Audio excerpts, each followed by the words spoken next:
मेरठ के व्यापारियों ने income tax commissioner Anjali Tiwari के साथ western UP chamber of commerce में मीटिंग का आयोजन किया। इस मौके पर व्यापारियों ने प्रमुख आयकर आयुक्त के सामने अपनी अपनी समस्याओं को रखा।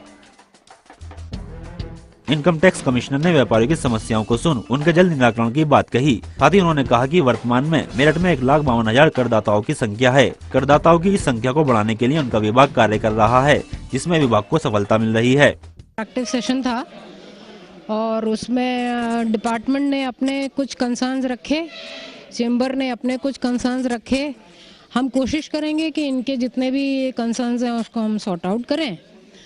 और डिपार्टमेंट का मेन एजेंडा इस समय ये है कि हमारा वाइडनिंग ऑफ टैक्स बेस हो, नॉन एडवर्सरियल टैक्स रिजीम हो, ट्रांसपेरेंसी, ऑटोमेशन और कंप्यूटराइजेशन की तरफ डिपार्टमेंट बढ़े।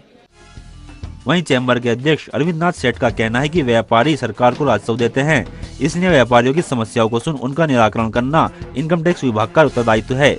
इसलिए व्यापारियों और इनकम टैक्स कमिश्नर ने तय किया है कि दोनों में अच्छा तालमेल रहे। इसके लिए इस तरह के प्रोग्राम चैम्बर में होते रहेंगे ताकि व्यापारियों की समस्याओं का निराकरण समय से होता रहे। की मीटिंग मैडम तिवारी के साथ हुई। बहुत एसएससीज को और इवन जो सीए हैं या लॉयर्स हैं उनको उन्होंने बहुत समझाई। पर असली बात क्या थी, उन्होंने कहा कि there should be a coordination between the SSC and the department. जिस तरह करदाता व्यापारियों और इनकम टैक्स विभाग द्वारा एक कार्यक्रम हुआ, उससे जहां दोनों में सामंजस्य बढ़ेगा, वहीं विभाग की सहभागिता से व्यापारियों की उन परेशानियों का भी समाधान होगा जिनके लिए उन्हें विभाग के चक्कर काटने पड़ते हैं।